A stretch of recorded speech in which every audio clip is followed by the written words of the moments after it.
वबरकातुहू। सूर्य Urdu primary school Nagarjuna नगर नांदेड़ के online तर्ज तालीम में हम आपका इस्तकबाल करते हैं। जमा शशम मजमून जोग्राफिया सबक नंबर 5 दर्जे हरारत। इस सबक को हम पढ़ेंगे।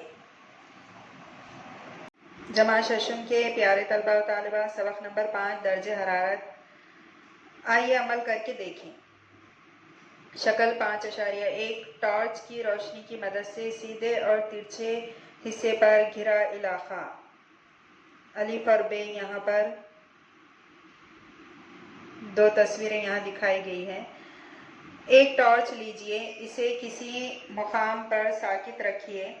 टॉर्च की रोशनी का अहाता कर सकें ऐसे दो बड़े कागज़ लीजिए, इन्हें मुस्तहदफ़ी के टुकड़ों पर चिस्पा कीजिए। अब कागज़ को टॉर्च की जानिब इस तरह रखें कि 90 दर्जे का ज़ाविया क़ायमा बन जाए। शक्ल 5.1 अलिफ। टॉर्च की रोशनी कागज़ पर डालें। रोशनी से घिरे कागज़ के हिस्से को पेंसिल से निशान ज़दा कर दें। इस कागज़ पर अलिफ लिख दें। इसी तरह अब दूसरा कागज़ लीजिए, इसे इस तरह तिरछा पकड़िए कि टॉर्च से 120 दर्जे का ज़ाविया बने। शक्ल 5.1 बे। इस तरह से अलिफ और बे देखकर ये शक्ल देखकर आपको करना है। इस तिरछे कागज़ पर टॉर्च की रोशनी डालिए और रोशनी से घिरे हुए हिस्से को पेंसिल की मदद से निशान ज़दा कीजिए। इस कागज़ पर बे लिखिए। अब दोनों कागज़ात का मुशाहिदा कीजिए। अब ये बताइए कि किस कागज़ पर टॉर्च की रोशनी ने ज़्यादा जगह घेरी है, किस कागज़ पर टॉर्च की रोशनी ने कम जगह घेरी है। अब टॉर्च और कागज़ के ज़ावियों को तब्दील करके देखिए कि रोशनी से घिरे हुए हिस्से में क्या तब्दीली होती है। रोशनी से घिरे हुई जगह और कागज़ के ज़ाविये, इन दोनों में क्या ताल्लुक़ होगा। जोग्राफियाई वजाहत। सूरज की शुआएं ज़मीन पर ख़त मुस्तक़ीम में आती हैं, लेकिन ज़मीन गोल होने की वजह से ये शुआएं सतह ज़मीन पर हर जगह उमूदी नहीं पड़ती। बाज़ जगह ये शुआएं उमूदी पड़ती हैं तो बाज़ जगह तिरछी पड़ती हैं। आइए देखें कि इसकी वजह से सतह ज़मीन पर क्या असरात होते हैं। उमूदी शुआएं कम जगह घेरती हैं। शक्ल 5.1 अलिफ देखिए। कम घिरी हुई जगह में तेज़ रोशनी और ज़्यादा गर्मी हासिल होती है, इसलिए यहाँ की सतह ज़मीन ज़्यादा गर्म होती है, जिसके नतीजे में इससे लगी हवा भी खूब गर्म हो जाती है। तिरछी शुआएं ज़्यादा जगह घेरती हैं। शक्ल 5.1 बे।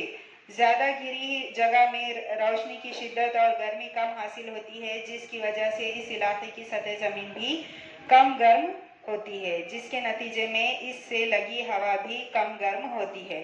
आइए अमल करके देखें। शक्ल 5.2 के मुताबिक अलीफ इलाके में सूरज की शुआएं उमूदी पड़ रही हैं, बे इलाके में शुआएं तिरछी पड़ती हैं और जीम इलाके में बहुत ज़्यादा तिरछी पड़ती हैं। सतह ज़मीन पर अलीफ, बे और जीम इलाकों में रोशनी हिस्से की चौड़ाई को अपनी स्केल से नापिए। शक्ल में सूरज और ज़मीन के दरमियान ज़मीन की जानिब आने वाली शुआओं की मोटाई नापिए। इस तस्वीर में बताए हुए अर्जुल बलद के लिहाज से किस अर्जुल बलदी इलाके में दर्जे हरारत ज़्यादा होगा, किस इलाके में औसत और किस में बहुत ही कम होगा। जमात में तबादले ख्यालात कीजिए और जवाब अपनी ब्याज में लिखिए। जोग्राफियाई वजाहत। ज़मीन पर पहुंचने वाली सूरज की शुआएं सीधी और एक दूसरे के मुतवाज़ी होती हैं, लेकिन ज़मीन की गोल शक्ल और इसकी खमीदगी की वजह से सूरज की शुआएं ज़मीन पर कम या ज़्यादा जगह घेरती है। हम देख चुके हैं शुआओं की कम या ज़्यादा जगह घेरने की वजह से सूरज से ज़मीन को मिलने वाली हरारत की तक़सीम गैर मसावी होती है। इसका नतीजा ये होता है कि ख़त इस्तिवा से ख़ुतबे शुमाली और ख़ुतबे जुनूबी तक दर्जे हरारत की तक़सीम में मसावत नहीं रहता। दर्जे हरारत की तक़सीम के मुताबिक ख़त इस्तिवा से ख़ुतबैन तक हार्रा, मुअतदिला और बारद मुंतक़े या हरारती पट्टे बनते हैं। शक्ल 2.4 और 5.3 की मदद से बआसानी समझा जा सकता है। ये शक्ल 5.3 में देखिए, ऊपर जो सिरा है उसको शुमाली खुतब और जनूबी खुतब कहते हैं। ख़त इस्तिवा बीच में है देखिए, और ये शक्ल 5.2। अर्जुल बलद जैसे अहम आमिल के अलावा ज़मीन पर हरारत की गैर मसावी तक़सीम के लिए ज़मीन के दीगर अवामिल भी ज़िम्मेदार हैं, मगर ان عوامل کا اثر علاقائی سطح تک ہی محدود ہوتا ہے۔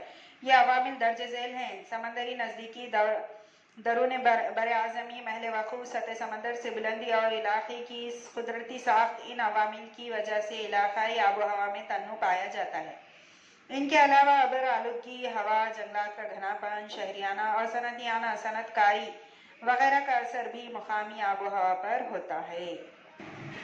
زمین اور پانی کے گرم یا ٹھنڈا ہونے کی صلاحیت میں اختلاف ہوتا ہے۔ یہ جاننے کے لیے ہم ایک تجربہ کریں گے، آئیے عمل کر کے دیکھیں۔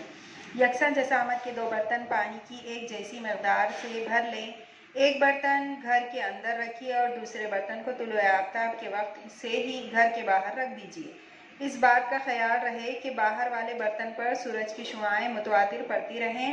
شکل 5.4 بے کی معنی یہاں پر دیکھیے، شکل 5.4 میں پانی کا گرم اور ٹھنڈا ہونا۔ اب دوپہر کے وقت گھر کے اندر ننگے پاؤں سے زمین کے درجہ حرارت کا اندازہ لگائیے۔ پانی میں ہاتھ ڈال کر پانی کے درجہ حرارت کا بھی اندازہ لگائیے۔ اسی عمل کو گھر کے باہر کی زمین اور باہر رکھے ہوئے برتن کے پانی پر دہرائیے۔ اب زمین اور پانی کے درجہ حرارت کے متعلق آپ کے مشاہدات بیاض میں لکھ لیں۔ پہلے کیا کیا گیا؟ زمین اور پانی کا درجہ بالا تجربہ دوبارہ شام 7 بجے کیجیے۔ مشاہدات بیاض میں لکھیے۔ اب برتن ہٹانے میں کوئی حرج نہیں۔ تمام درج مشاہدات پر جماعت میں گفتگو کیجیے۔ اسے ہمیشہ ذہن میں رکھیں۔ ہمیں ہمیشہ لگتا ہے کہ سورج کی شعاؤں کی وجہ سے ہوا گرم ہوتی ہے اور گرم ہوا کی وجہ سے زمین اور پانی گرم ہوتے ہیں۔ اصل میں ہوتا کچھ یوں ہے۔ اولاً زمین اور پانی سورج کی شعاؤں کی وجہ سے گرم ہوتے ہیں۔ اس کے بعد زمین اور پانی میں جذب ہوئی حرارت فضا میں تحلیل ہوتی ہے۔ اس وجہ سے زمین سے لگی ہوا کی تہہ اوپر کی سمت گرم ہوتی چلی جاتی ہے۔ نتیجہ یہ ہوتا ہے کہ سطح زمین سے جس قدر بلندی پر جائیں ہوا کا درجہ حرارت کم ہوتا جاتا ہے۔ سطح سمندر پر پایا جانے والا درجہ حرارت پہاڑی علاقوں میں کم ہوتا دکھائی دیتا ہے۔ پیارے بچوں، اس ویڈیو میں جو ہم نے سبق پڑھا ہے اس کو بغور پڑھیے، سمجھیے۔ ان ویڈیوز کو لائک کیجیے، شیئر کیجیے۔ اگلے ویڈیو میں پھر ملیں گے۔ اللہ حافظ۔